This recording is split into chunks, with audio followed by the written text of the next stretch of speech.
that chase was over. Growing concerns tonight about a nationwide eye drop recall linked to a drug-resistant bacteria infection. Amazon and other websites sold those drops. As Manuel Vrydaghs reports, the CDC blamed these drops on 3 deaths. 8 have lost vision, and 4 have had to have an eye surgically removed.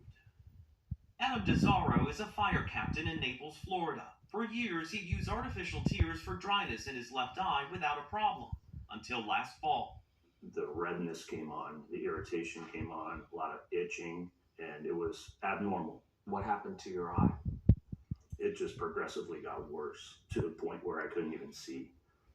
Within a few hours. Unable to treat it with antibiotics, doctors feared he'd lose his eye. That was, and it still is, hard because I'm still not at work, going on 5 months. The CDC is investigating a nationwide outbreak of the antibiotic-resistant bacteria, Pseudomonas aeruginosa, which has infected 68 people in 16 states. It's warning against using Ezracare or Delsym Pharma artificial tears, which have been recalled.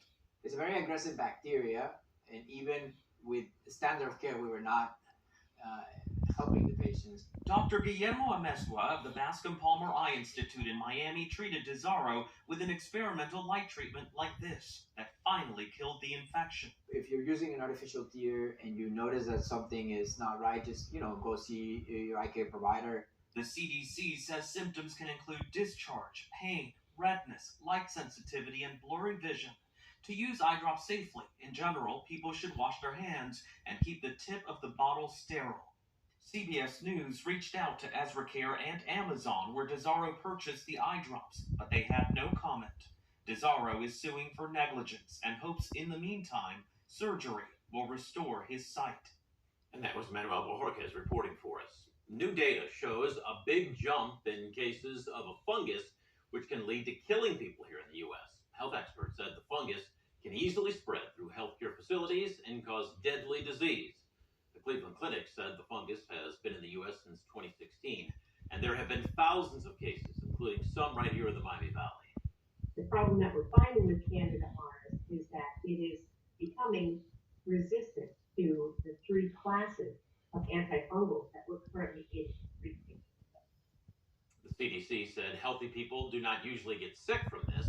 It's more likely to affect people with serious medical problems or people with weakened immune systems.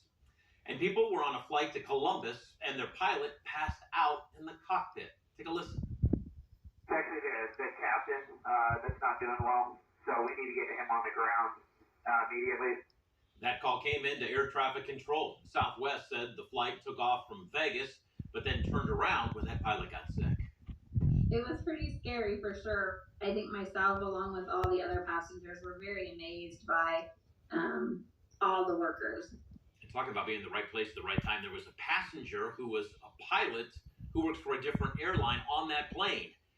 That person helped fly the plane while the co-pilot helped the pilot who was sick.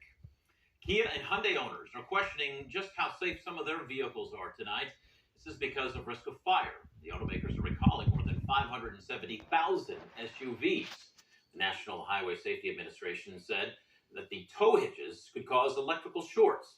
Kia and Hyundai are telling people to park those SUVs away from buildings until they get to a dealer for free repairs. Hyundai said it has 1 report of a fire related to a tow hitch.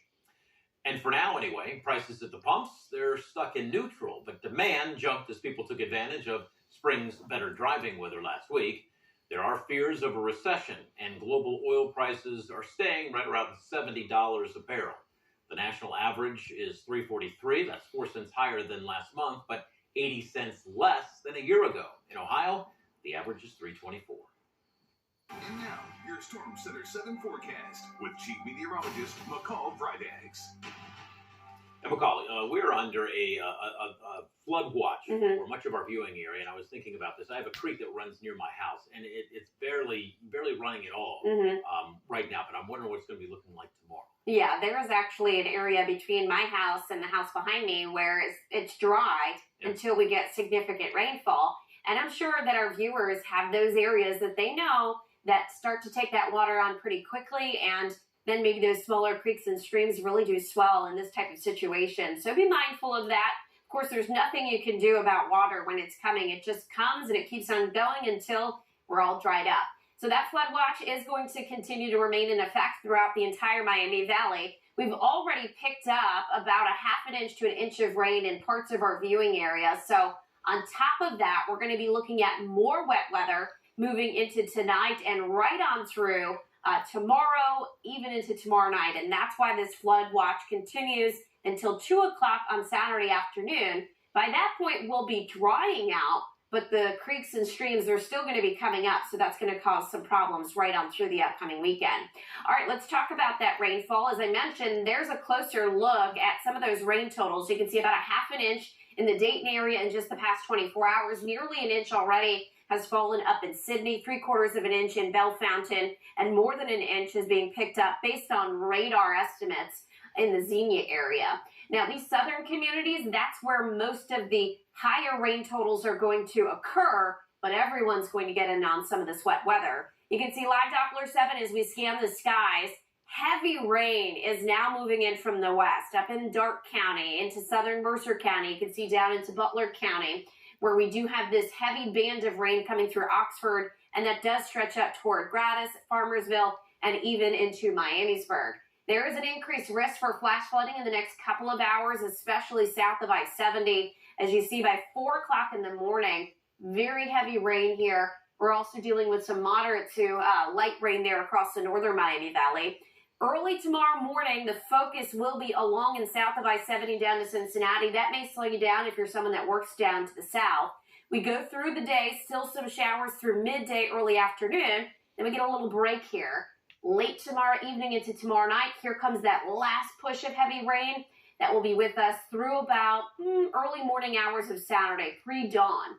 Overall rain totals, we're looking at about 2 inches north, 3 to 4 inches when all is said and done across the south. I also see winds that are going to gust up for us on Saturday that could be 40 to 50 miles an hour. That could take down a few trees and perhaps a power outage or two as well.